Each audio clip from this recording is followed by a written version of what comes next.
Shalom, selamat malam dan selamat Natal bagi oma, opa yang saya kasihi.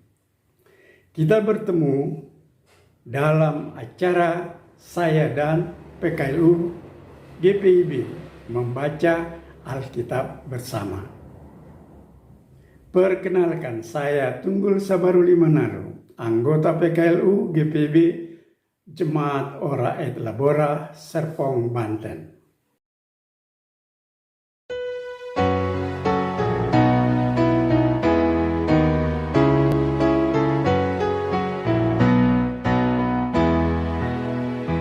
Bernyanyilah orang percaya, berkamar dan gembira terus. Terang Kristus tetap bercahaya di dalam berita kudus. Kita berdoa mohon bimbingan Roh Kudus. Mari kita berdoa. Allah Bapa yang dalam surga, kami mengucap syukur dan berterima kasih kehadirat-Mu yang kudus. Karena Engkau telah memelihara kami hingga malam hari ini. Terima kasih ya Tuhan.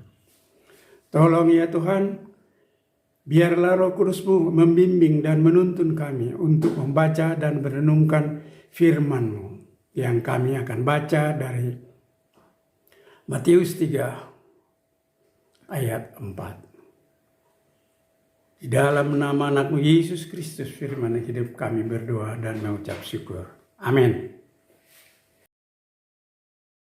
Opa, oma yang kekasih dalam Yesus Kristus, malam ini kita akan membaca Alkitab dari Matius pasal 3 ayat yang keempat. Matius pasal 3 ayat 4. Yang berkata, Yohanes memakai jubah bulu unta dan ikat pinggang kulit, dan makanannya belalang dan madu hutan.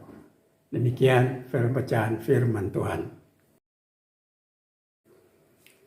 Kita akan membaca renungannya yang dibuat dari Sabda Bina Umat yang telah dibuat judul oleh Sinode, Fokus pada Tugas. Ketika Yohanes tampil menyerukan pertobatan, ia menampilkan diri sebagai Nabi Elia. Ada pesan yang hendak disampaikan, yaitu agar orang tahu bahwa dia menyampaikan berita yang benar seperti yang dilakukan oleh Nabi Elia. Tampil demikian tentu dengan konsekuensi tersendiri demi menjalankan tugas suci yang dipercayakan kepadanya. Memang tidak harus demikian, tetapi baginya hal terpenting adalah menyampaikan pesan agar yang benar dan orang yang mendengarnya bertobat serta siap menyambut kerajaan surga melalui Mesias yang akan segera datang. Ketika dipanggil bekerja, kita tahu apa yang akan kita kerjakan dan apa yang akan kita dapatkan, termasuk fasilitas yang tersedia. Kita tanda tangani perjanjiannya. Tapi mungkin ada juga yang tidak tahu atau asal-asalan saja. Setelah bekerja, orang melakukan apa yang diinginkan dan yang tidak sesuai dengan perjanjian semua. Juga saat kita memilih untuk percaya dan mengikuti Tuhan dalam kehidupan kita, kita tahu apa yang harus kita lakukan dan juga janji yang menjamin kehidupan kita. Namun ada juga yang akhirnya tergoda dan meninggalkan perjanjian itu untuk melakukan apa yang menyimpang. Yang pasti sebagai orang percaya, kita dipanggil untuk melaksanakan tugas dengan penuh tanggung jawab dimanapun kita berada dan bekerja. Godaan bagi kita untuk menyimpang dari jalan Tuhan juga memang banyak. Tampilan Yohanes Pembaptis perlu kita renungkan, bahwa dalam perjalanan tugas panggilan kita memang harus siap menanggung segala konsekuensi. Tapi Tuhan tak pernah membiarkan umatnya menderita.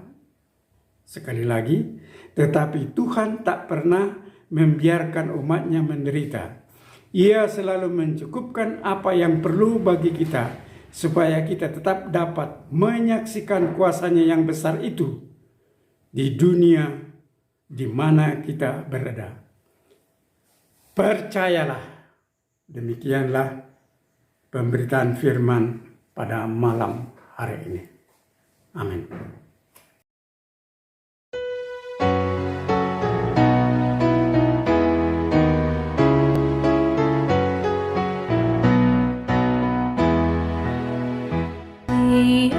Biarkanlah terang pengampunan yang terbit atas bumi gelap, sejahtera dan pembaruan akhirnya terjamin tetap.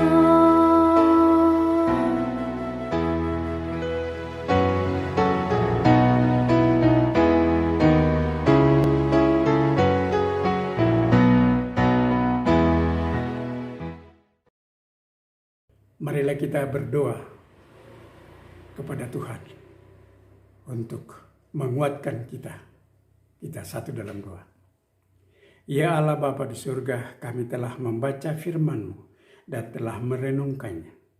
Kiranya Roh Kudus-Mu menguatkan kami dan memberikan kami kemampuan untuk melakukannya dalam kehidupan kami hari lepas hari. Tuntun dan bimbing kami ya Tuhan, agar kami tetap mengandalkan Engkau di dalam hidup kami. Di dalam Yesus Kristus firman yang hidup, kami telah berdoa dan mengucap syukur Bapa di surga. Amin.